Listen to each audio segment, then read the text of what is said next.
Hello and welcome to episode 19. In this episode, we're joined by Andy Rammage, the founder of 1 Year No Beer and also the co-author of 28-Day Alcohol-Free Challenge.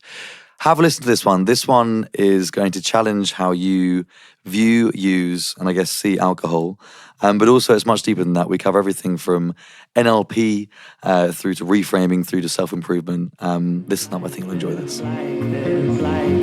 This is The Dog Days with Ollie Scott, Junior Eldstyle, and Ian McKenzie. Hello and welcome to episode 19 of The Dog Days. Today we are joined by the legend that is Andy Rammage. Not just the legend, but also the founder of 1 Year No Beer and co-author to the 28 Days Alcohol-Free Challenge, which I can say I am a reader of. Although I was 26 days, I believe. What happened? 28, yeah. I wasn't going to tell you, but I've told you this now. We've kicked it off early. So what happened on day 20, what was it, 26 or 27? By the way, you're the first person to ask me the first question on the podcast. This is amazing. Right, okay, so, no, but great. Do you know what happened, right? So I started, and I was, I'm going to do this. I'm going to definitely do this. And I saw this thing on day 26 coming. I started to try and read it quicker a day ahead. yeah, just get ahead. It's one day every, and it's amazing because you get different tips and tricks as to what you can do with that day. But I was like, oh my God, there's this event and it's definitely going to be boozy. It's, I think it was a birthday, and then the next day was a birthday as well. I just saw it coming and I wasn't strong enough as a person, so I thought... There's a picture, one of our friends took a picture of the book and Ollie hung over lying in bed. That's not a good advert. It's not a good advert. We didn't put it on social media, Andy. Good, I'm pleased by that. But you'll be amazed. I mean, culturally, these things are so weird that even that book, the 28-Day Alcohol-Free Challenge, you're talking about a photo. When I launched that book, I got the first ever copy. It was like one of the proudest moments of my life. I'm an avid reader, and here I had my own copy of my book. I invited my friends, families, everyone to my house to celebrate the 28-Day Alcohol-Free Challenge book. Bearing in mind, I hadn't had a drink for 4 years as the head of this movement called OneYearNoBeer.com. My mum and dad turn up. Doorbell goes, champagne! And I'm like, what is... Brothers, wine, whiskey, booze, right? And then literally within 5 minutes of everyone arriving, I'd got all my lovely books fanned out on the kitchen table, and they were engulfed with booze. I took this photo. I didn't share it on social media, but again, similar thing. There's my lovely book, the 28-Day Alcohol-Free Challenge, surrounded by booze. Wow. It's just that is just... We're That's hardwired. England. We're hardwired into it. Like, if ever there was a moment, I take the mickey out of them all the time. I'm like, that was your moment. That was the moment to do make a movement. something culturally different and turn up with chocolates or something, right? Not bloody... Did they understand the irony? Were you joking about it when you were there? Of course, right? But they didn't, genuinely, they didn't put two and two together. Even though my family love me and support me and think, what we're doing is fab, but they hadn't put the two and two together. Yeah. This is a social event, therefore... The knee-jerk reaction at any social event is to bring alcohol. Of course. That's what you do. I love that. And he's written a book. What's it called? I don't know, but he's written a book. Let's just go over and celebrate something. Let's just bring some booze to celebrate it. Just to clarify, there's only 3 people here today, isn't there? Yes, sorry. So we are one pooch down. Pooch is going through some of his own dog days at the moment, and we'll be back, I believe, in 2 weeks. But actually, if I think about it, and there's a reason why I reached out to you, Andy, because I think, I've heard lots of podcasts that you've been on. I actually listened to some of them when I was reading the book. I was sort of double-ending. Oh, there's a... Oh, dear. I was trying to just throw as much as I could do it myself to get through this 28-day alcohol-free challenge. But on a lot of the podcasts, there was quite a leaning towards how amazing it's been for your life. And I felt like it wasn't speaking to people like me at the time who I think had so many social pressures as a 27-year-old male in London as well. It's worth repeating that because it is fucking boozy, especially in the middle of July. In summer, In the summer. There are so many external pressures. And I think when I was reading the book, I really wanted to ask you some of these questions and just say, like, I know you're obviously into your 30s now, that kind of thing, but how and what can I do to kind of get through those different challenges that are thrown up? But we'll come on to that in a second, because I guess I want to go a bit more into where this began for you. Yep. This is the Dog Days, so please be as vulnerable and honest as you can be about the first, because you weren't, and actually Ian and I dug a bit further back before you were a broker, you were actually a football player before, weren't you? With a wonderful haircut. With the worst haircut you've ever seen. My nickname, awfully, and it's not a nice nickname, was Rocky. But if you've ever seen a film, Rocky Dennis with Cher, called Mask, Oh, no. It's a very unfortunate nickname, but I used to hide behind the Rocky Balboa thing, but actually I had this long ginger hair, if you can imagine. Like, what was I doing? I look back and go, it was absolutely shocking. I think as part of the rite of passage of being a footballer is just getting a shite haircut. There must be people collecting panini stickers of you. I know. Did anyone ever go to a barber's and go, I'll have the Andy Rammage, please? No, I don't think they did, to be fair. I think it was the very opposite. But no, that was my life. I left school at 16. I had that big choice to become a professional athlete or stay on. And rugby, I played loads of rugby through school. And then I arrived as a professional and realised I actually wasn't very good. You know, I was sort of tipped for the top, I always joke about it, by my mum. But apart from that, you know, I realised pretty quickly that I was way behind. And this is actually where the story starts, really, because in that moment, I was like, I've got to do something different. I've been playing rugby for the last 5 years. Technically, I was way off the pace. But that forced me to think a little bit differently. So I started to read a lot of self-development book, which was probably unheard of for a 16-year-old footballer, got into all the biographies. And actually, I started to look behind the scenes and figure out that most of these brilliant players were training harder than everyone else. They were training differently to everyone else. They weren't just turning up as these natural gifted talents. They were doing the work. And that really started to change my mindset. So against all the odds, I started to train differently, eat differently, think differently, and sort of forced my way to that point at 18 where I got told I wasn't good enough. Again, which was another hammer blow because I'd signed when I was 10. Right. You know, and then, you know, all this sort of, I guess, frustration and disappointment and failure has been the making of me in many ways, because then I said, I'm going to prove you wrong. And I got into a professional club, Gillingham, scored in the professional league. That was my dream, 1 goal from about 5 yards. It bounced off my shoulder. It did. It was like deceptive bobble where I'd mishit it, just sort of crept in past the keeper. But I did it, right? My dream was to play in the Football League and score a goal, and I did it. And then when I was 21, I was injured. And it was over. Yeah, more disappointment, more failure, more frustration. But you're getting stronger all the time mentally, you know. And then just to whiz through the story, I then ended up in Ireland, funnily enough, playing with a guy called Laurie Sanchez, who's a big Wimbledon He won't know. player. Right, yeah, He's a football guy on the rugby guy. he scored the winner in the FA Cup final for Wimbledon, as we're in Wimbledon. Yeah. It's very apt at the moment. Went over there, but my career was finished, basically, because I was injured. Travelled around a bit, went to Australia, came back at 25 and fell into oil broking.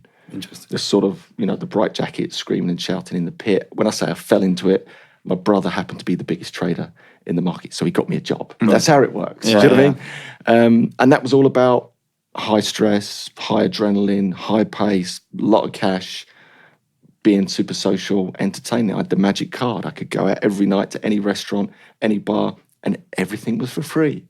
This was like great, you know. And at that time I was 25, sort of similar sort of age to yourself. And the next 10 years were just a bit of a whirlwind of being that person, that big, you know, larger than life social character, entertaining clients, which always meant alcohol.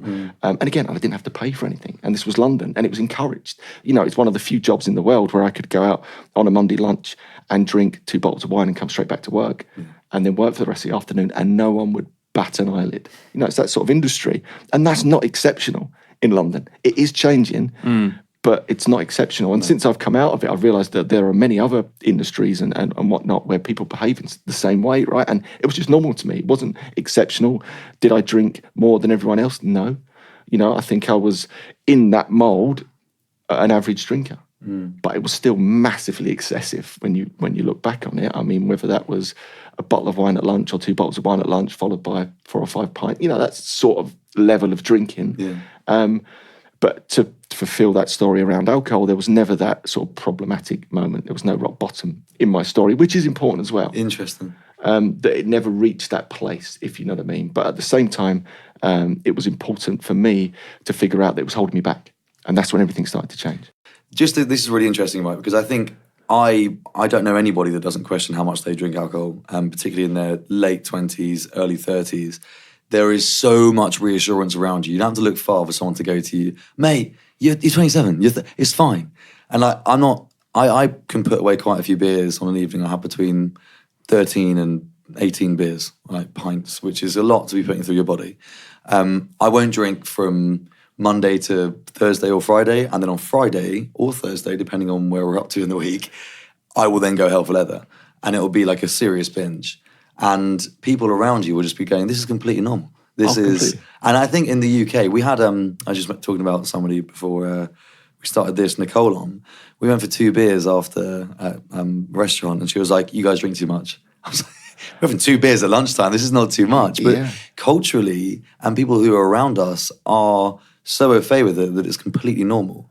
So what moment did you then have, because I'm guessing it had to come from you personally. Yeah. At what moment did you go, ugh, and what were the telltale signs to kind of go, yeah, this is too much? Yeah, I think it's an age thing as well. And that's why it's very difficult. I think the younger you are, the harder it is in some ways. That being said, millennials are drinking less than ever, which is interesting. All the stats are playing out, but I think you're still in that zone, almost at 27, sort of early 30s. I think it's really difficult. For me, it was mid-30s. I'd had a couple of kids. And that sense that I wasn't performing at my best anymore. You know, I was constantly tired, stressed, there was no time. You know, even though I was being super successful in terms of my career and the job that I was doing, it built a big business, I was just struggling a bit. I just wasn't, again, it wasn't problematic. There's no rock bottom, any of that sort of stuff. It was just like, I felt a bit average. You know, Unfulfilled. Yeah, it was that moment of, hold on, I've reached this place of conventional wisdom says where happiness should reside because I'm successful and I've got a nice house and lovely kids and a lovely wife and all that sort of stuff. And I was like, but I'm a 5 out of 10. This doesn't make any sense. I've just worked for the last 10 years, blood, sweat and tears to get to this place. And now I feel a bit meh. Why is that? So rather than leave that job and that career, I was tempted to run off to the monastery and do all that sort of stuff and find myself. I was like, do you know what? I'm going to stay with it. I'm going to stay in this industry, but do things differently. So I resigned from the biggest job in the biggest firm at the time just to get some space and see what I want to do. And I had 9 months gardening leave, which is paid leave, basically, which is a massive result. And in that time, I thought, what is it I want to do with my life? And then I realized, you know what? I want to go back to broking, but I want to do it on my terms. I want to do it with my health, my fitness, my relationships at home. That was the most important thing. And I'm going to get myself in mega shape is what I'm going to go back and do. Because bearing in mind, at that time, I was 3 stone overweight. Body fat was at 35%. I just discovered I had early signs of heart disease, which is not good for somebody in their mid-30s. My resting heart rate had gone up to 68. You know, I was stressed out to the max. I was probably a walking heart attack, is the truth. Yeah. But I was successful and doing what everyone else was doing. Yeah. I wasn't exceptional. And you said culturally, you look around and go, everyone else is doing this, right? Everyone else is drinking like me. Everyone else is trying to be successful like me and working in this like type of pace. Yet when you look beneath, you start to realize, but their bodies are broken, their minds are broken, their homes are broken. I was like, I don't aspire to that. I don't care. Were you questioning your career choice or were you just questioning everything at that time? Do you remember? Everything, but I love that career. And this is a brilliant, I love broking. I think it's a brilliant industry full of great, you know, young men and women. So I didn't want to run away from that career, but I was frustrated. I was like pissed off. Why did I have to choose a career that is all about alcohol? So it was, that's how you associated back then. That was the main frustration. Yeah, absolutely. So in my mind, a limiting belief that I had was that to be successful in that career, you had to drink alcohol.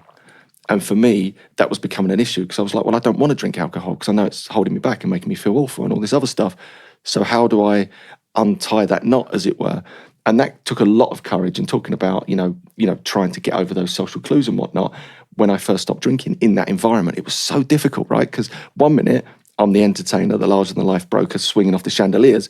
A week later, I meet the same client and I don't want to drink. So I'm going to be a completely different persona, right? Because that persona wasn't me. It was this extroverted character that came out after a few drinks. And to try and switch that off was so difficult because the client's like, hold on a minute. You were entertaining me last week. Why don't you want to entertain me this week? What's wrong? Is there something wrong with me? And then your job's under threat because it's like, this client's not going to want to talk to me anymore. He's not going to want to do business with me. As well, isn't it? It's like, hold on, we were having a beer last week and now you don't want to have a beer with me now. Does that mean that you don't like me as much as before? Because I think that's the other thing, just flipping it quickly to socially. When you say to someone, oh, I'm not drinking tonight, they go, oh, for fuck's sake. It's the first reaction. And they don't, there's never like, oh, good on you, man, that's really good. Oh, well, yeah, I'm going to have a tonic water as well. You just get this, come on, please. Because it's about them, it's not about you. Yeah.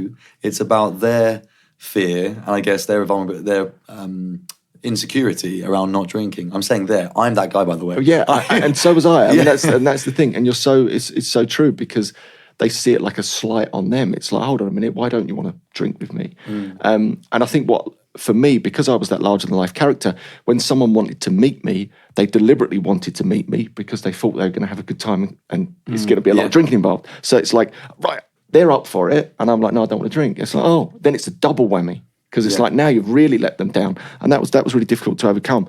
But I managed to do it. How did you get through those social situations at the beginning? So I tripped up and stumbled and fumbled and everything. I was literally like the plant waterer, trying to drink without anyone knowing that I was drinking. I was talking about it earlier, putting 2 Beck's Blue into a pint glass. Beck's Blue, non-alcoholic beers, my special beers. I'd only go to certain bars in the end that they knew me, so I could do it stealth, basically, because I didn't have the courage. I just genuinely didn't have the courage early on to say to important people that in my mind was so intertwined to my business that if I let them down, they wouldn't do business with me. So I just did it stealth. Were you able to be that same person? Yeah, I could put on a persona, but what I started to realise quite quickly that because that wasn't me, it was really draining. Like pretending to be someone you're not. And the greatest discovery you'll ever make, by the way, is your authentic self. It just is. Because then you don't have to pretend anymore. It's just so much easier when you don't have to be that guy. But, and again, for you guys in your 20s, like that, I was that character from 21 till 35, right? So 15 years as that persona. So trying to unravel yourself from that, you forget who you really are. Am I that character, or am I the guy that actually wants to read books and study and learn and do things differently? Or I am the guy out front. And I would have said 100% I was an extrovert until I stopped drinking. About 2 years later, when actually I'm introverted in so many ways. You might not think that, but I genuinely am, because introversion is not all about, being confident and talking. It's, energy, the way energy flows. And for me, being in groups of large people just zaps it out of me. So it's a massive voyage of discovery in amongst slipping up, stumbling, getting it wrong. Just like you, I'd have those big social occasions, rubber arm would be twisted, I'd slip up and then I'd regret it. But it slowly built momentum that rather than give up, I thought, I'm going to learn more about the psychology. So I went back to university part-time to finish a degree. I just finished a master's degree in positive psychology and coaching psychology. Get in there. I just graduated the other day. Sorry. Just the other day, yeah. Oh, nice one, man. Well done, bro. 44, yeah, because I was just interested in understanding more about my psychology and trying to unravel this process that clearly was tripping everyone up. I knew they weren't all dependent. Forget about that addiction thing. It was like, this is just a habitual process that's so pressurized culturally, it's really difficult to take a break. But I know if you can get a break long enough, that's when you get that head of steam up and it starts to get a bit easier. It's quite hard to take a break without it being problematic reasoning. So, like, if you go, I'm taking a break from alcohol, oh God, what happened? Have you had like a bit of a... Well, no, I think it's bad for my health. What? So it's bad for my health as well. Immediately the conversation is, you are better than me and I'm not good enough. Rather than, oh, that's amazing. Let's celebrate that together. Yeah. That was my biggest problem. It was actually saying, why? Why are you giving up alcohol for 28 days? And mine was, I actually made it a problem. I was like, well, I think I've got a bit of a problem, so I need to see if I can do it. Yeah. But naturally, you would assume when someone has gone cold turkey on something, you mentioned earlier, there was no like rock bottom moments. So I think naturally people assume, oh, he must have, just been going out all the time and just like going home and doing something. Yeah. Like, I don't know, punching a wall. Yeah, exactly. But it's like, it's. I think that's what we assume. Like naturally, don't you in your 20s? If you were to meet someone in their 20s that said, "Well, yeah, I don't drink at all," you think, well, like, what happened? This guy let's move on. You can't get them drunk to get the stigma. Yeah, of course. And I think this is the purpose of the movement as well. Because you've got how many now? 25,000 members for 1 year no beer. Yeah, well, almost 100,000. Sorry, for 75,000. I was right there when I took this down. So wow, 100,000 members. And in more than one country, so like 72 countries. All over the world, yeah. Out of interest, I'm guessing the UK is one of the worst, but where falls second or third to the UK in booze? I mean, if you actually culturally, you'll be surprised that most countries have a similar issue. We always assume that it's us sort of Brits and Europeans, but yeah, even like places like France, where we sort of herald them as the wine. Yeah, we sort of say, but that's like that lovely culture they've got. They have a lovely glass of wine, and it's also civil. But actually, when you look again behind the scenes, they've got a huge problem with alcohol, if you know what I mean. Because I think again, where it's culturally acceptable, alcohol's just one of those things that just trips so many people up across the board, and it doesn't discriminate. That's the one good thing about it, I'd say. But back to your point earlier, I think it's really important because it is so difficult, this social pressure. That's really what we want to try and overcome. We run a survey in conjunction with Stirling University of over 2,000 people, and it was like the most insane results. 97% of people said that the number one reason they didn't take a break from alcohol was social pressure. It's basically everyone. So basically everyone's saying, I'd quite like to take a break from alcohol, or, not drink as much, but I feel socially pressured to do so. 85% said that they've been pressured at work. I mean, this is the stuff that no one's really thinking about. Because everyone's like, fire and brimstone, don't drink, or you've got a problem. I'm like, no, actually, what we should do is just exactly why these podcasts are brilliant, just try and unravel this social pressure. You don't need to be like high-fiving if someone in your, group says they don't want to drink, but just be sort of okay with it, because it's just like a lifestyle change. And one of the things, Ian and I were chatting on the walk back from the gym yesterday, and we were saying, what's the best way of positioning this message? And I think what I quite like about 30, 60, 90 and the process of how you do it is you're saying, if you choose to have a drink in that time, you're not the devil. Yeah. It's fine. But what you're reminding yourself is your control. And I think and Ian and I were going to speak about this because, abstinence from a certain food can sometimes result in binge in that food. Yeah. The question was going to be, have you found negative implications from lengthy abstinence? So they resulted in, reintroducing alcohol back into your life in a worse state than you had it before? Or have you found that there's a way of kind of getting around that kind of stigma of being like, I don't want to be completely abstinent, but I want to give up as well? Yeah, exactly. And that's a brilliant point. So everything we do really is geared around that. So that's why we have the shorter challenges. It's not all about abstinence. The co-founder, Rory Fairbairn, drinks in control every now and again. I choose not to, because why would I? That's my mindset. I just, I started out with a 28-day challenge and just kept going because I felt great and all good things started to happen.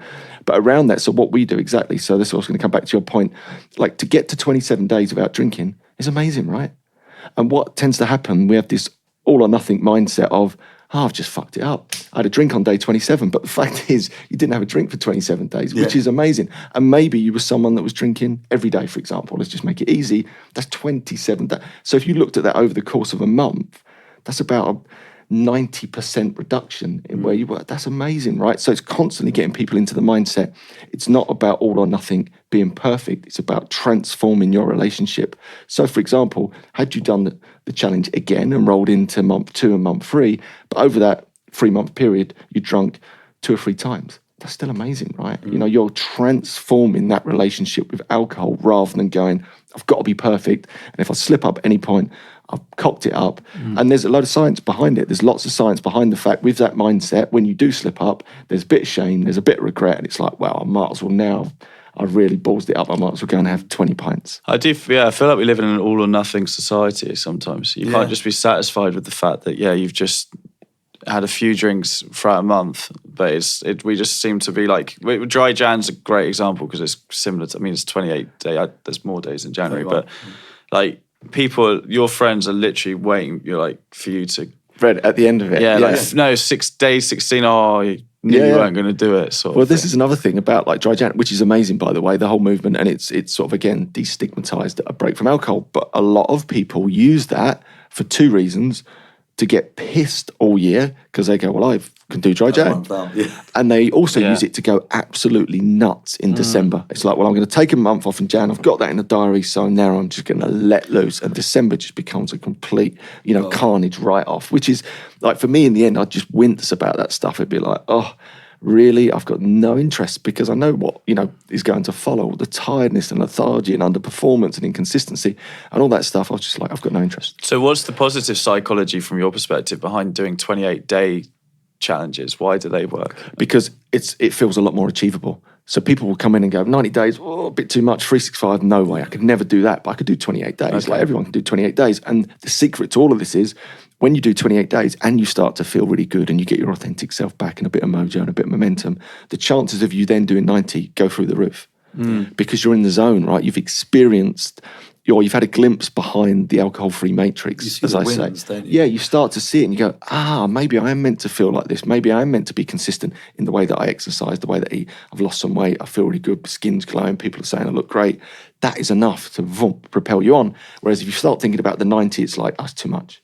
I also noticed there was a little bit of parallel to James Clear, Atomic Habits. Yeah. I'm not sure if you'd read that book before or during when you were writing it. I've read it since. It was really well aligned. And there are so many things you speak about in terms of trigger and reframing your mindset around when you get it. Okay, so I'll apply it to myself because I think it'll be easier for the context of the audience. But my trigger would be Friday lunchtimes, right? There'll be a client meeting in there. And not so much now because I'm doing my own thing. I can't afford to have £400 lunch anymore, sorry. But I'd have this lunch in my diary and I'd be like, okay, 12:30. So I'll start drinking at 1. I would then drink probably until about 2 or 3 in the morning then from that moment. So it would start at Friday, 1 p.m. So that's the trigger, is the lunch. Your, I guess your book and methodology would say, okay, find out the trigger and then propose a new routine to that. So my reframe was, okay, trigger, client lunch. I'm going to flip that and make it a breakfast and put in a gym class at 12:30. Brilliant. And it actually worked because I think it's so important to speak about the first 5 triggers you're going to go through. What, you know, in the first week of your 28-day challenge, which 5 things are going to be the biggest triggers? How can you reframe them to be a positive thing? That, I think, was a really helpful hack just to get started. Because after the first weekend and the second weekend, you start to see the positive results. You start to go, wow, I feel clear-headed. Wow, I've not had that weird anxious pang or lack of confidence, or I had a thing about inarticulation. I couldn't speak, and my job is to speak quite a lot. Yeah. So I'd get to Monday and I'd be like, I can't. I'm just going to do a laptop day. Yeah, so I lose the whole day out of the week. That's 20% of the week. So you start to see the benefits quite quickly. How do you remember that part of the book, the trigger and the routine thing? If I articulated it badly? No, you've done a really, really good job. So the idea is to keep the trigger, swap the routine, and keep the reward. So if the reward is that sort of social glue and relaxation after work, and the trigger is 6 p.m, like a lot of people's trigger on a Friday, it's like, right, swap the routine. What you did is brilliant, right? So you've got a couple of options. You can really mix it up and actually take yourself out of that routine completely. If the old routine was just to go for a drink, maybe you go to a spin class or a Barry's boot camp, or move your meeting or whatever it is to the morning like you did. Or, as we discussed a bit earlier, you can go and play the same routine, but just swap alcohol for alcohol-free. So you still get that trigger, you still get to socialise, you still get to be with friends, but you drink the alcohol-free stuff. I know that's not going to work for everyone, and it's no, but what I quite liked about what you said is seeing the mammoth task is actually the empowering task. Yeah. So you're almost viewing it and going, I'm going to reframe this whole thing. Can I use this as, because one of the things when I think I read in the book, it was like, you can put these things into abstain. You know, the first week's quite hard because it's the first thing and it's the easiest time to give up. But also, if you're feeling brave and if you want to feel courageous and you're ready to be in a vulnerable place, fight it and see it as a way to boost the whole thing. Yeah. Get the hardest thing out of the way first. Yeah. I think that was I did that on the second week. I didn't like it. No, and it is tough at first, but I would say it's like training for a marathon. Like all the work that you're doing in the background. And here's the thing, you can't wing it. If you try and wing it, it just doesn't work. Like any behavioural change, if you're trying to make it up on the spot, it's always going to end in disaster. And what I mean by that, so not planning in advance. So say that you were talking about, you're a great example there, moving the lunch to a breakfast routine. That's what I'm talking about, planning in advance. But just turning up at lunch and going, I think I'm not going to drink. How am I going to manage this situation? You'll literally always lose, right? Because that primitive brain takes over. Do you want to drink? Oh, yeah. So I always tell the story, it's the same for me. I would literally go to the bar thinking, I'm not going to drink tonight. And I would get in the queue of the bar and smell the crisps and hear the clatter of the glasses. Think of the fun you'll have. Yeah, and then suddenly that question comes through, the beer-soaked air, what do you want? And I'm like, sparkling water. Pint of Stella, please. Right? I cannot tell you how many times I did that. And I'm like, how did that possibly happen? And then you realise it's just social and psychological conditioning. If you underpin that with habit loops and hardwired sort of, because you would have a 10-year-old habit of standing ingrained. Beer. It's just what the noises, the smell, everything. They're all stimulates of ordering that beer. Yeah. How do you unravel that? How do you go, okay, let's go back?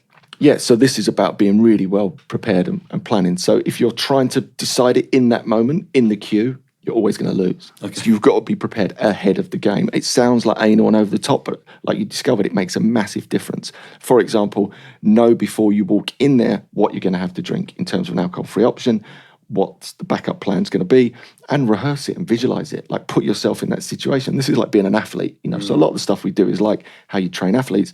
Visualize that moment when you're in the bar, how you're going to react. They're going to ask you that question. You're going to order your alcohol-free beer or sparkling water and train yourself so when that moment comes, you're ready. Whereas if you try and just make that up on the spot, you're going to lose. This is why the planning, it sounds anal, but especially in that first week to 2 is really important. And then I try and get into the mindset of, this is what I'm training for. Let's throw myself into the action. Like you said, it's like training for a marathon and never running the race, right? The race for lots of people are those big social events, the big birthday party or whatever it is. Just go and do it alcohol-free and see how you get on. Yeah. And you might enjoy bits of it and some of it you might hate, is the truth. Yeah, once it gets past a certain hour, when everyone else is pissed, it's just not intolerable, fun. Isn't it? Really? And some people, genuinely, Rory, the co-founder, is a complete nut job and he loves it, right? He's really outgoing, really gregarious. And when people get drunk, he comes to life. So he loves that 2-3 in the morning with loads of drunk people. Wow. I cannot stand it. It's like the worst thing on the planet. So since you stopped doing it, you've gone, what was I doing? What was I doing? Like I've got friends that I've got pint limits with. So I've got one colleague, if he drinks more than 5 pints, I go, because he turns into a complete dick. And he knows it. So I'm like, you can keep drinking. As soon as you hit your limit, I'm going. So you can, if you want me to stay longer, slow down. Wow. But if you drink at that pace, when you get to there, you're going to turn into a dick, and I'm going to go. Right? And I know it sounds funny, but you almost have to put these things in place with certain people because it's a bit sad. But having been there myself, right, I totally get it. So it's not like I'm going, oh, look, you're all terrible, because I know that was probably me, not so long ago. Have you found that any of your friends don't hang out with you anymore? Or maybe vice versa, they're people that you've cut off or Yeah, I mean, again, I was in slightly different, so mid-30s, right? So a little bit older than you guys, but I had a massive social circle. Yeah, and my best mate, Lenny, when I first stopped drinking, put me in the boring corner and said, you can come out when you start drinking again. Yeah. But, many a true word spoken in jest, if you know what I mean. As much as he was joking, there was a big element of being serious. Like, we'd met whilst drinking. We lived together. We had the crack, we did everything together, right? We were like thick as thieves, best mates in the world. But our lives always evolved around alcohol. So, like, when one of the pair of you takes it off, it took a bit of adjustment. That being said, he's my biggest support now. I'll spend loads of time with him. And obviously we've got a little bit older and kids and all that sort of stuff, right? So life slowed down a bit. So that's definitely a factor. But, for example, when I go away on lads' weekends, they'll arrange mountain biking now, right? So at least there's something going on that's not, let's just sit like we used to, let's just sit in the pub and get pissed up. That's what a lot of people do when they go away as lads. It's interesting because I think there is, in your late 20s, where there is time for that kind of stuff. But I would definitely, because I think you'd be very hard pushed to be convincing everyone in their 20s, I know that millennials are changing, but particularly in our age group, to give up forever or to abstain. But I think the 30-day thing is so important for anyone to try. What would you suggest to those people? Because Friday night in London is exactly that. It's just boozy. And there's very little to do, or at least that's what I would think. What would you suggest as an alternative, do you think? Yeah, and again, all of this stuff takes a bit of extra effort because the truth is the lazy option, the easy option is just go to the pub. Yeah, it just is, right? It's so easy. It's like, there it is. This is what we always do. So it takes a bit of extra effort, but not much. But there is loads of other stuff going on. You just don't see it. Like everything in life, it's all that sort of almost like The Secret. And if you're into the Anthony Robbins stuff, which I am, and, when you put these goals out into the world, you start to see the resources, the people and the places and the things that you need to achieve those things. It's a bit like going alcohol free. Yeah. When you start to switch your mind onto it, you start to realise that actually not everyone just goes to the pub on a Friday. Do you know what I mean? There's another group of people that do other things, whether they go to a Barry's boot camp or a spin, if you want that sort of young, energetic type of thing, or a dance or whatever it is, or theatre, or I know some of it probably sounds a bit bore off, but there'll be lots of other exciting things going on. And also there's like some of the sober rave stuff is brilliant. If you've sober rave? Yeah, they're amazing. They're run in London. Morning Gloryville is one of them. They're brilliant. I went on one which is on a boat that went up and down the Thames, right? People turn up in their gym kit. This is at 6 a.m. on a Tuesday morning before work, properly rock it out, banging tunes. Loads of, I thought it was going to be, my fear was going to be loads of people who had been out the night before, still off their nuts and gone, this is a great idea, let's just go to this thing. It wasn't. It was, again, people in gym kit, but full of like really like attractive boys, girls, like a brilliant place to meet, the other sex or whatever it is. It is true. But you would never have known that existed. That is one thing, and here's one thing that I don't think we speak enough about is Ian and I are both heavily single. And what we mean by that is that we put a lot of our goals and work and everything else and friends and boozing ahead of dating. I particularly do. And we sort of dream that on a Friday night we'll sort of bump into this wonderful lady who's going to be there and able to understand our slurry English. The fact of the matter is, it's never the case. It's very rare, I think, to meet somebody that you want to connect with and share whatever the rest of your life with, what you're looking for. But this is another alternative to meeting better people that I guess are more akin to your 90% of how you live your life. Because I think that is the thing. 90% of how we live our lives are very healthy and they're very goal-orientated. And actually, we're going to come onto this as well. I was going to say, you have actually met two girls that don't drink at all, and you weren't able to No, fulfill those I was dating relationships. a girl. Weirdly, I met her at 3 a.m. at a club, and she was sober and I was drunk. Anyway, but we went on a few dates, and it wasn't because she didn't drink. Maybe it was. The way I look at it now, I was like, I don't know how this can carry on, because you're going to find out who I really am at some point, and B, it was enjoyable. The date was it was definitely very enjoyable. But I do think alcohol can be lubrication in some situations to reduce, walls and that kind of stuff. So but then I think it's reframing, isn't it? Because I think if you then go out to the right places, go to This Morning Glory and meet somebody in a different setting, and not out at 3 a.m. in the morning, then they'll be much more used to speaking to people sober anyway. Yeah. So again, it's a case of reframing it and going, I'm just not going to meet somebody on nights out now. Yeah, but it's reframing and retraining, because it's like it's been so easy for us. I'm sure you started drinking in your teens like I did when I was sort of 13. And the reason I started drinking, because I was a bit of a shy, geeky ginger kid, and talking to girls was really difficult. Then I had a couple of drinks and went, oh, this is like elixir. I can talk to girls now. So you make a real like strong neural association with the fact that I drink alcohol, I can talk to girls, and that sort of sticks with you. So you almost lose the opportunity from then on to learn how to socialise without it. That's the sort of sad part when you look back and go, actually, in cultures that don't have alcohol, they all socialise, they still have a laugh, they still have a great time, they still go out on Fridays, but they've just trained themselves over that same period to do it without alcohol. Yeah, I find I'm better at socialising in situations without alcohol now, but the situations that you find yourself in are so loud and boozy and whatever. It's like I can't do anything here other than just drink and get amongst it, because it's like you're like that Cats and Jammers place. Oh my God. That was someone's birthday. It's just a big German. You're literally there. Steins. You can't do anything apart from just neck. All you can do there is get pissed, because you can't hear anyone speaking. So there's nothing else. So there's nothing to do. So I was trying to go on. I was ordering soda water and lemonades. I do that quite often to sneak, like pretend it's G&T or whatever. But the lime cordial gave it away that day because it was bright green.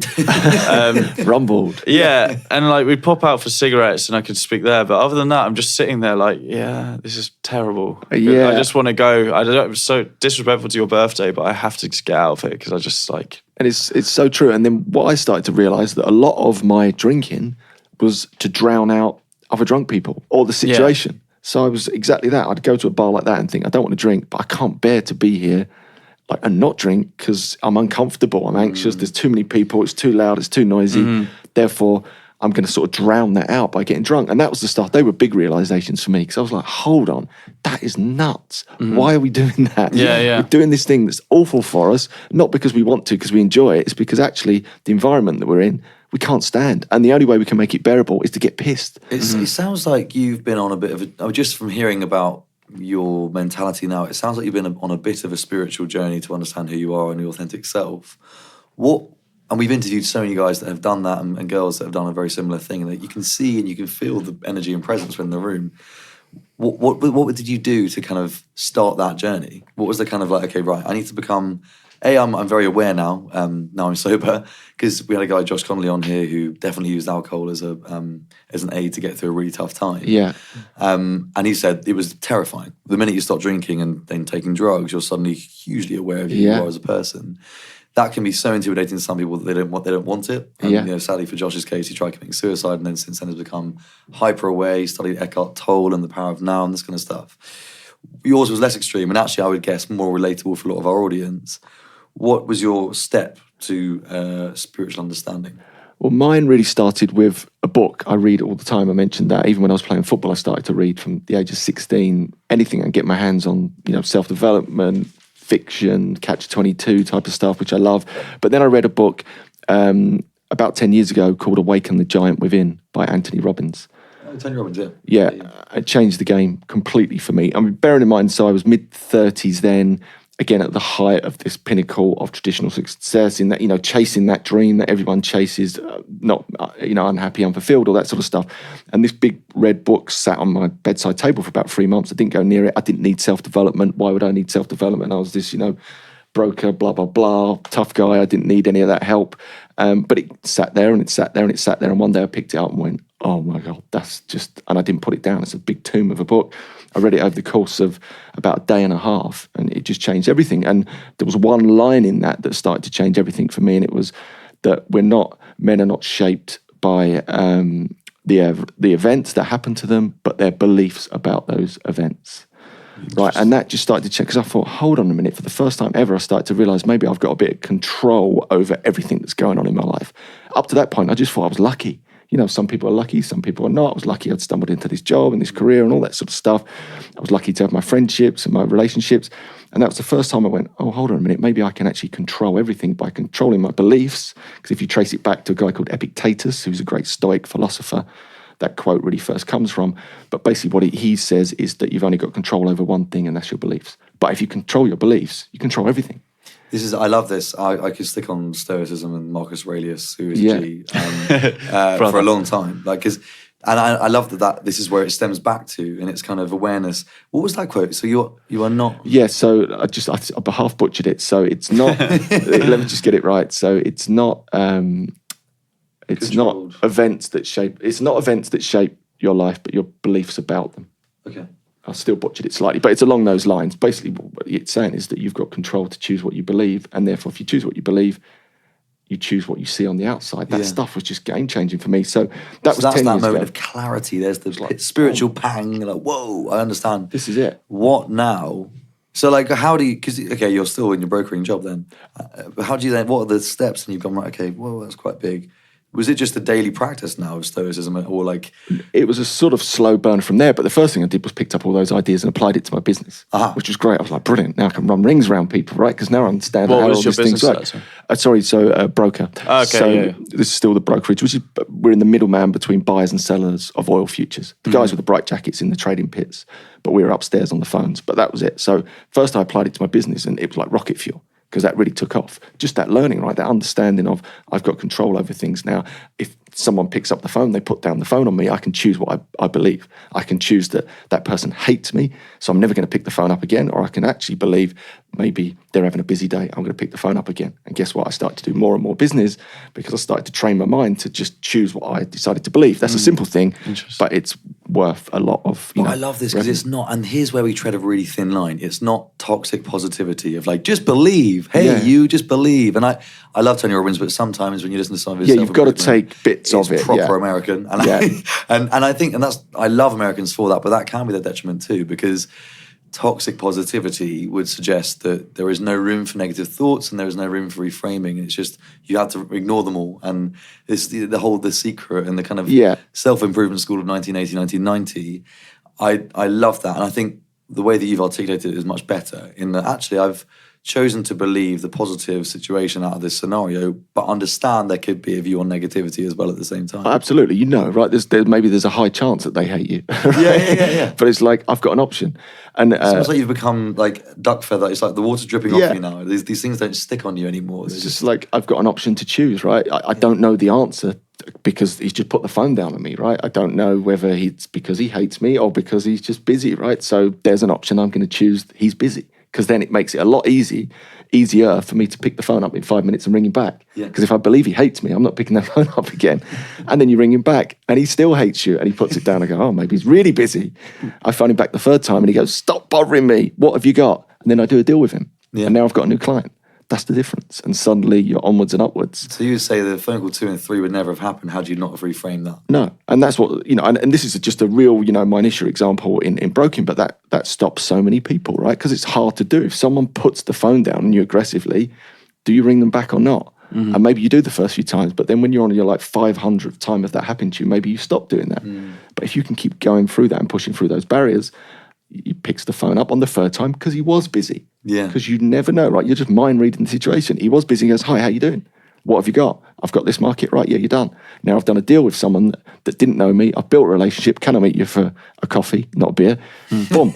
I'm onwards and upwards. And that started to make a difference, first and foremost. And then I got really into that type of self-development, reading from Marcus Aurelius, Epictetus, all that sort of stuff. I tried to do meditations, but it's the language, it's not... It's difficult. It wasn't meant for other people to read, the meditations. It was his personal journal, so you've got to see through that a little bit. But all of that type of... And I love that idea that...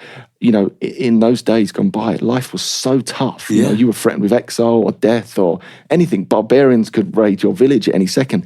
So that mentality, and I think that's why the entrepreneurial community have really picked up on it as well, because and what I'm in now, it's a real roller coaster of emotions. So being able to manage that is like rocket fuel. It's like a superpower, because then you can keep your head when everyone else is losing theirs. And there's another brilliant... I'll jump quickly. I read that last week. The one I read something yesterday which I thought was unbelievable, and it was something like, a bad day for the ego is a great day for the soul. And if you just take that into everything, every situation, of being like, I know you've just been dumped, I know she just cheated on you, I know whatever's happened, I know you've just drunken alcohol and it's awful and you feel shit, but right now, this feeling of negativity that you're going through is great for your self-development in the next 20 years of your life. It's all material. There's an author called Robert Greene who wrote Mastery. And I really like him, but he's got a saying, it's all material. He's an author and a writer and a podcaster and all that sort of stuff. And he's like, basically, whatever happens to me, good and bad, it's all material. I can use it again. I can use it to learn. I can use it to teach from. So when things go really belly up and it hurts and you're caught up in it, the day after or the day after that is an opportunity to reflect on it and go, there's tons of learning in there. Yeah. The way that I handled that, or it's a story. It's a story that you can then share with other people on your podcast or whatever it is to help them. And I think that's a brilliant approach, right? Because then everything becomes interesting. Yeah, stuff still hurts, but you can learn from it, rather than the traditional approach is hide from it. It's, I'm ashamed. I've cocked it up. I don't want anyone to know. And then there's no learning in that. But I think when you flick that mindset, it's totally different. Yeah, I completely agree. Just on the one, I just want to make sure we speak enough about One Year No Beer. So what's the mission? Where's it heading? Obviously, you're now at 100,000 members, not 25. That just shows, by the way, how quickly it's growing. Because when I read that stat on another podcast, how 2 years ago, whatever, it was. So like triple, quadruple growth in a short amount of time. Why is that happening? Where are you heading? What's the purpose of all of this? Yeah, so to sort of just quickly double back. So about 2 years ago, we were running it for free. It was this, we were well-paid brokers, as mentioned. We just wanted to get this message out there, inspire people. There's nothing to give up and everything to gain. And then we realised that free costs an absolute fortune. We both spent hundreds of thousands of pounds each on this thing. Plus we were running it alongside our brokerages and all that sort of stuff. So we were totally worn out, maxed out. And we were like, look, we can't do this anymore, which is a real shame, because at that point we still had about 25,000 people in the system, as it were, that were being inspired, that were sending us these messages all the time going, this is changing my life. But we just couldn't finance it and we couldn't run it. We were out, basically. And you were getting feedback from your members saying this is amazing, it's brilliant, and you just couldn't finance it anymore. We just couldn't finance it, and we just couldn't keep it going. Were you not thinking how to monetize it all the time at that point? No, it hadn't crossed our mind. It was just always, let's just give this thing away for free. In our mind, we were like, it should be free. We're well-paid brokers. This is our way of giving back. And then we reached this cut-off point, and only by a fluke, I'd created an online course that had an easy option to switch it onto a paid-for model. So we went like, let's just shut it down for 2 weeks. Let's just go on holiday and just get, rest and recuperate. And I flicked the switch. We came back 2 weeks later, and it was like a little miracle. We'd sold 5 of these courses. And I was like, I get it. And that was the moment we both went, right, now maybe we can turn this into a business that does good in the world. We can hire staff to take the pressure off us. We can use any revenue that comes in to market to more people and try and turn this into a real engine, and use our business acumen and our energy and our talents and all that sort of stuff to really do something big in the world with this thing. We didn't look back. After that, Pam McMillan approached us about the book, which was great, 28-day alcohol-free challenge. And then fast forward about 2 years, we took in our first round of funding, our seed funding, which was 1.1 million. We're just going out for our second round of funding, which values the business around 10 million, right? And the reason that the business part of it is important to us, because it will attract investment. Once we get investment, we can just go bigger and be better, right? And ultimately, the only way that business can grow is if it helps lots of people. You can't have one without the other. So the more successful the business, the more people we help. The more people we help, the more successful the business, right? So it's a business that does good in the world, that we can stand behind, that we can really go for it, because there's not enough out there. Do you have a long-term vision for it? To transform the world's relationship with alcohol. It's like the big picture vision, but in the next 2 to 3 years, probably to reach 1 million members globally. And then really, we're looking at all different types of models, but maybe almost like a Weight Watchers for alcohol-free, where there's like little silos, people running their own groups and bringing people together and inspiring, really just to try and break down this social stigma around getting alcohol-free. So like people like Ollie and I, are your audience matching our age? Are you finding people in their 20s are more open to your service or your products? Yeah, I think our demographic is slightly older. I'd say the majority are sort of into their mid-30s to mid-40s is probably like the big demographic. And again, I think that's an age thing. But what's happening, like we're having this wonderful conversation right now. I guarantee you 10 years ago, we would not be, if you had a podcast, we wouldn't be having this conversation. Yeah. It wouldn't be on anyone's radar. So the fact that it is on your radar now as a 27-year-old says it all. Because I think you're starting to think differently. And then back to that point, like a lot of our members take a break. Some of them go back to drinking in full control. Some of them keep going.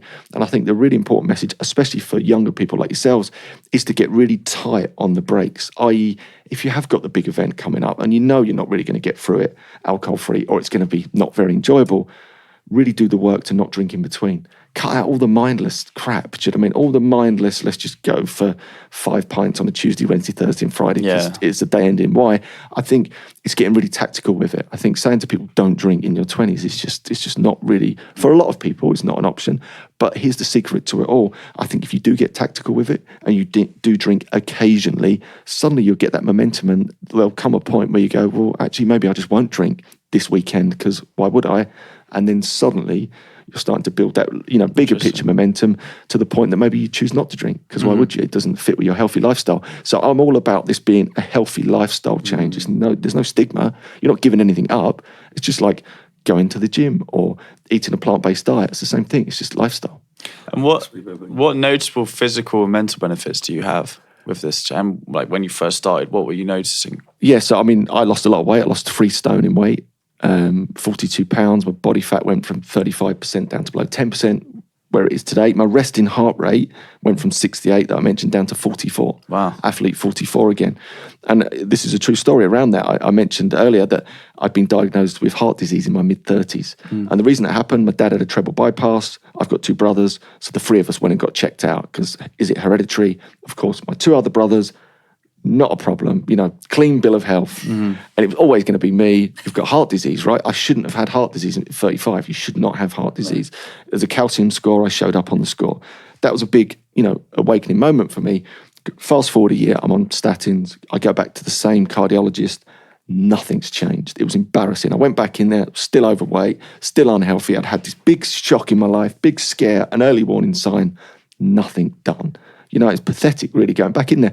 But you know what? The cardiologist didn't even flinch because I'd say 99.9% of the people go back exactly the same. But I did say to him in that meeting, I'm going to stop drinking. I just started thinking about not drinking. But I needed something to say to him to make it look like I was actually going to make a bit of an effort. But sure enough, I went back there a year later and not only had I stopped drinking, I'd lost all the weight. I'd changed to a plant-based diet because I figured that was the best diet for me. I was exercising, de-stressed, whatnot. Go back to the cardiologist. Within 5 minutes, he said the word astounding about 5 times. And I was like, this is going to be good. And he was like, look, this is amazing. This is astounding. Your resting heart rate's gone from 68 down to 44. You've lost all the weight. Your cholesterol's amazing. Your blood pressure's like absolutely fantastic. On your heart disease, we're really interested by this because you've stopped it. Nice. And he went, we were so interested. And he called in like the radiologist guy. We took a closer look and it looks as though you've reversed it.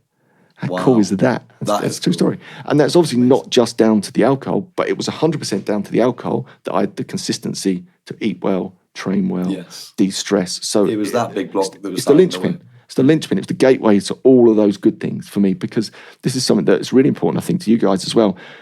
It's consistency. When you drink, you're inconsistent. You know it. You described that Monday morning when you come in, you don't want to face the world, right? If you add that up, say you go out on a Thursday and you have a big weekend, you lose a Monday and a Friday. It's 2 days a week, right? Magnify that over the year. You're losing a quarter of your productive, energized time to self-inflicted hangovers. Just imagine if you got that back. And the truth is, for most people, it's probably more like half. Yeah. Imagine if you got half your time and you're firing on all cylinders. Yeah. It's definitely more than 2 days because it's... Exactly. If you look at your weekends, I wrote it down earlier, I would say that I often think, this weekend I might dabble with a bit of Spanish or I might, you've always talked about learning an instrument. That's a perfect time, isn't it, your weekend? But you spend it on the couch, hungover. In bits. And then you go on Monday and you've got to do your work. And then, there's no extra learning time. That's perfect time for extracurricular activities. Yeah, so do the maths around that. Just, play out. If you're losing half of your, productive time to self-inflicted, lethargy That's just nuts, right? And I think that starts to get you in the mindset of, all right, if I'm going to drink, I'm going to be strategic about it because I don't want to lose my consistency. I don't want to be like under the weather for 50% of the time. Yeah, I've got a wedding. Maybe I'm going to be strategic about drinking at that wedding, but all the other stuff I'm not drinking because why would I? I want to learn Spanish. I want to knock it out the park every single day in the office because I want to make the sales. I want to make the cash. I want to, the house, the car, whatever it is your aspirations are. I want to meet the girl, whatever it is. And then when you start to get into that mindset, it starts to change. Do you know what I mean? You start to see things a bit differently. Like I said before, you start to see the things, the resources and the people and the places and the books and the inspirational characters because you'll see it in sport now. I'm constantly making the link back to professional sport, right? Which are all guys and girls your age, right? 27's the peak for most athletes. Sport stopped drinking a long while ago. Of course, there's still the odd story of someone falling out of a nightclub, but on the whole, I'm still involved in professional sport. I'm going out to Portsmouth next week to talk to the team there.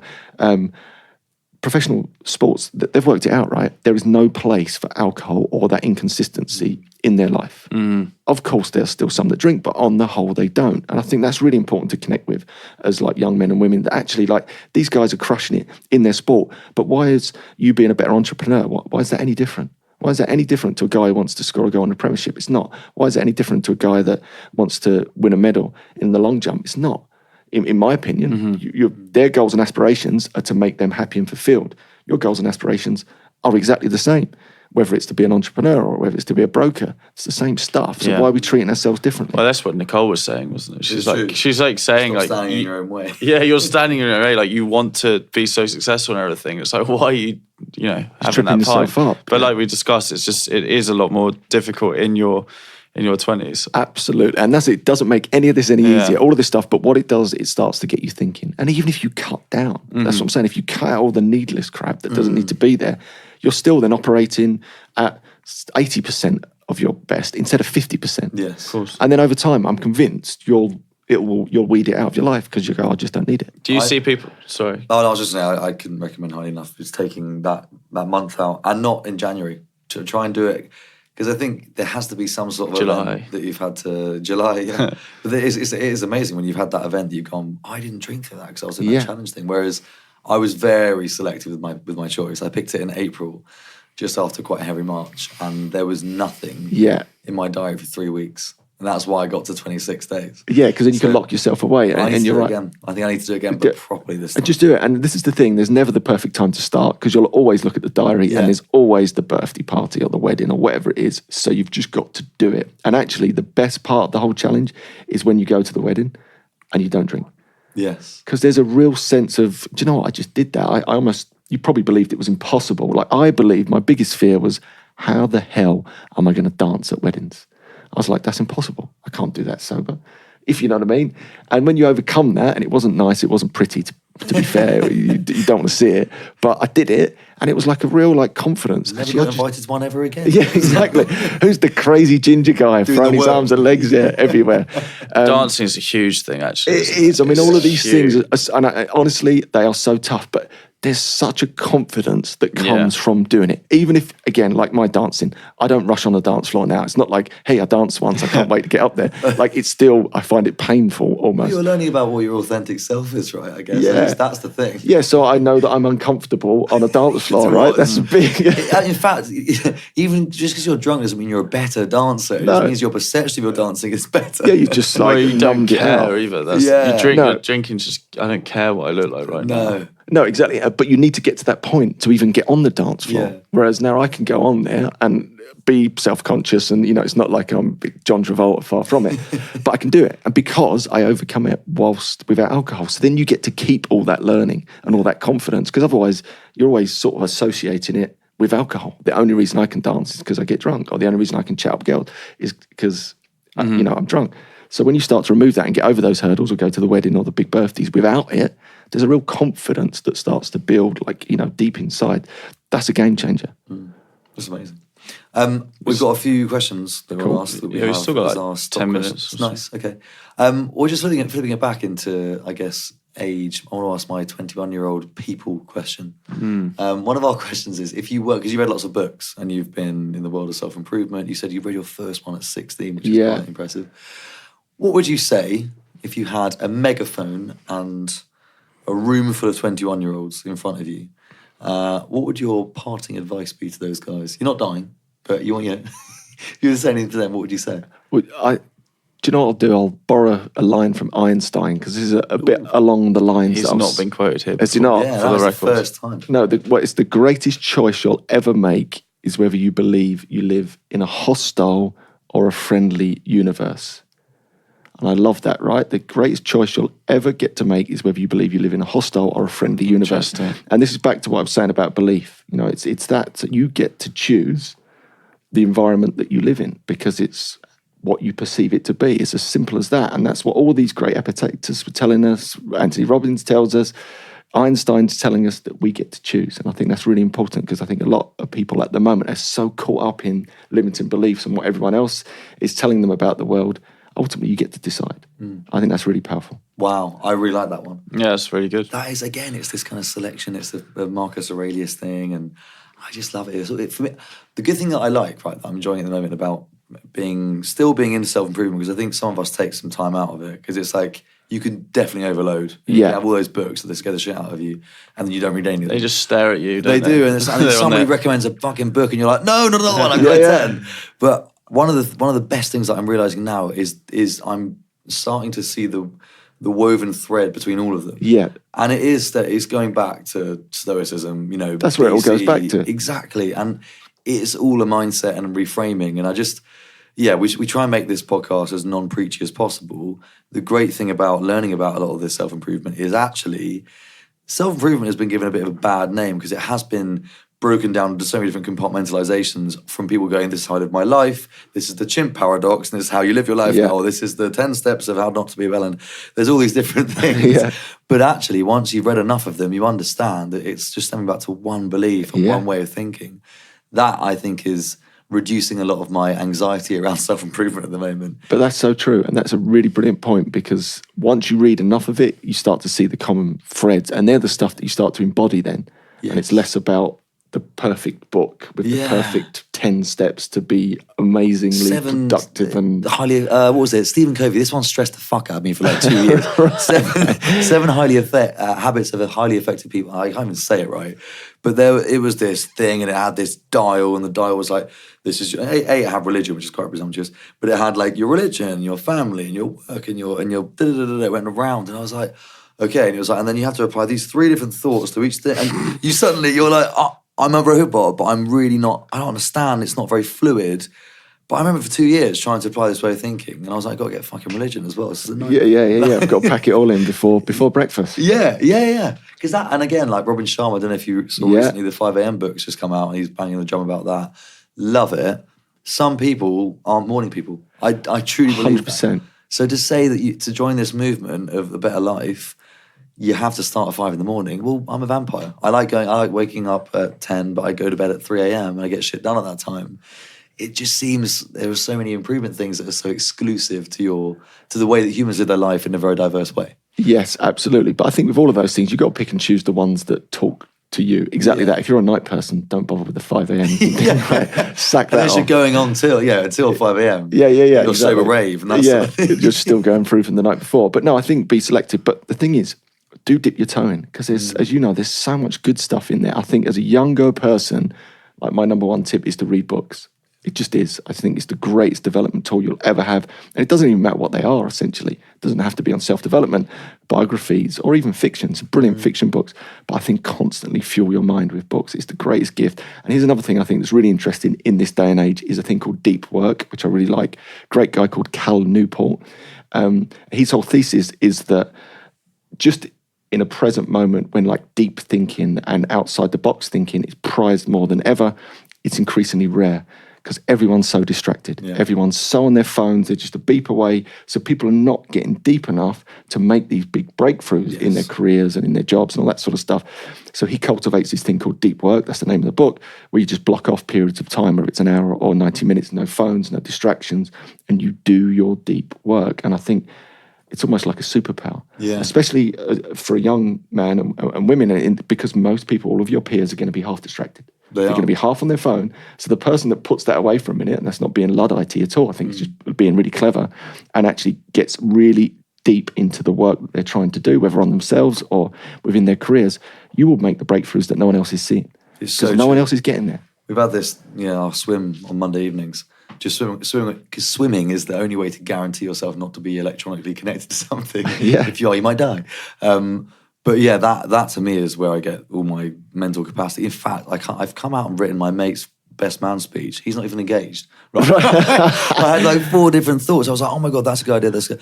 And you might not actually. I was going to say, I might not even be his best man. I don't think he's going to. I don't think he's his brother, but I'll give it to his brother. But this is right, yeah. I wrote this for you. This is brilliant. But that's what I mean. The space, the gaps you're giving yourself in by tech fasting or whatever. I think it's so important. There's one thing I'll chat to you about afterwards. Actually, we want to.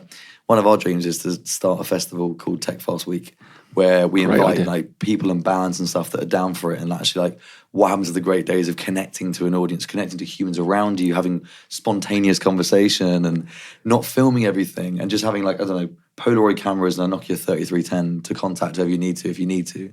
But it just removes that scroll comparison thinking, which I think is our problem. It's just bringing people down. Like, I've got a Nokia in my bag, so I use a Nokia. Oh, you're not on Instagram? You're not I know I've got it, but I do a Facebook Live, then I park it for the day. And I've got my bat phone, as I call it. My wife and the kids have got it. That's it. So if it rings... Maybe don't tell your wife you call your bat phone. Yes. In football 2019, that's a bad thing. Right, is it? All right, well. But if it rings, I know it's worth picking up, if you know what I mean. So no, I'm working on all that stuff all the time because I think it is a big distraction, but I totally get it's an important part of his culture, everyday living. Again, and similarly to this movement, abstinence isn't always the only answer. Moderation perhaps could be. So I think if you learn how to moderate your alcohol intake, and that may come from a period of abstinence, you can also learn to moderate your technological usage as well. Oh, absolutely. It's the same. It's all behavioural change. So for me, then that makes it a bit easier because I use it in the mornings. I've got it in my bag. Like to get here, Google Maps, brilliant. That's a genius app. It saves me. I never would have found this place without it, let's be honest. Sorry about that. But then I can park it because I know I've got this other phone that I can sort of spend the rest of the day with, because if anyone important needs to ring me, they can get hold of me. Yes. And then I haven't got that on me. So it's sort of, again, bending the rules a little bit. I like that. That's a good way of doing it. You've got to think. Make it fit your life. There's something I wanted to dig into, but I think you might have left it too late. But NLP. I saw on your website that you're an NLP practitioner. Can I just ask a little bit about what NLP actually is? Yeah, so I got into that again for Anthony Robbins. If you read his book, he went to train with this guy called John Grinder, like at the very start of his whole career in NLP, which is neuro-linguistic programming. It's the worst name in the history of names because it doesn't really mean anything. Robotic sounding. Yeah. So what they did, it was 2 guys, Richard Bandler and John Grinder, both sort of geniuses in their own field. Grinder was a linguistic expert, and they got really into trying to model human behaviour. So they traced 3 of the best therapists in their fields, and they just followed them, listened to what they said, wrote down the way that they spoke, their physiology, and actually they took all that information away and built a way to model success, basically. So their theory was you could take anyone that's successful and almost break them down, read everything they do, see what their mannerisms are, try and understand their thinking, and you can model their success. It evolved from there into just a way of understanding your brain. It's really practical. And I was lucky enough to train with John Grinder in Croydon, of all places. So you think, here's Anthony Robbins with his multi-billion-dollar industry. And I'm thinking the guy that trained him is, there's no way you can ever train with that guy. That's going to cost like squillions to even get in the same room as him, because Anthony Robbins would cost you £1 million to have a conversation with. So, do your research. And I went, he's going to be in, LA, and it's going to cost me an absolute arm and a leg. And it was like, he's in Croydon. And it's like $2,000 for a course. I was like, I'm doing that all day long. And it was brilliant. So I got to train with the co-founder of NLP, trained me in it. And the guy's brilliant. In his mid-80s, fit as a fiddle, black belt karate, rides stallions, rock climbs, speaks 9 languages. Guy's a genius. And it's just a way of understanding your brain. Some of it is completely out there, wacky, off the shelf. And again, like all of this stuff, you've got to take the bits that resonate and ditch the rest. Yeah. Are there any bits you could soundbite just quickly that are out there, or that benefited you? Or that you brilliant. Yeah, so there's a thing called the meta model, which is all linguistics. You just break down your language patterns. For example, our language is full of generalizations and deletions, and if we leave them in, we start to believe they're true. For example, we might say, everyone hates me. It's a sort of common thing we say all the time, right? But left unchallenged in our head, we start to believe that everyone hates me. It's not true. So the challenge to that, if you were the coach, but you can do it yourself, is to say, everyone? And then you have to think about it. Go, well, not everyone. I had an argument with Mark. But now it's down to one person. Instead of there being this blanket, pervasive thing that you're going to carry in your head that everyone hates you, it's now down to one person. It's Mark, which is a totally different approach. So it's a really clever way of breaking language down to get to the truth. It's what NLP, what a lot of the interrogation experts and whatnot would use to like really get into people's language, to understand what's going on people's mind. Because like our minds are cluttered enough, and then we try and express it through language, not very well, most of us. And so it's no wonder anyone can understand what the hell anyone's talking about. So yeah, that sort of stuff is really powerful. Then some of the out there stuff is when at one point I had to talk to my knee effectively, and my knee was going to move to give me the, my subconscious was going to talk to me through moving my knee type of stuff, which each to their own. I love it. I throw myself into all of this stuff. I did it. It didn't work for me. My knee didn't move.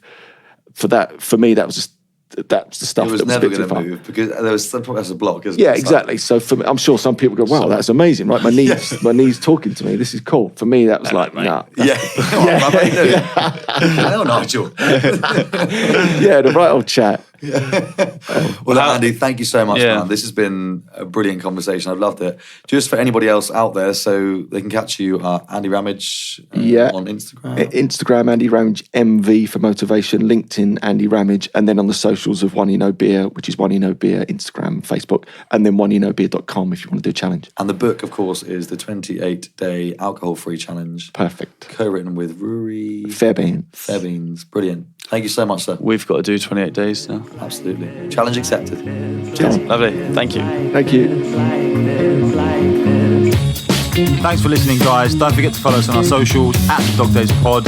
Leave us a comment, let us know what you think, and we'll see you next week.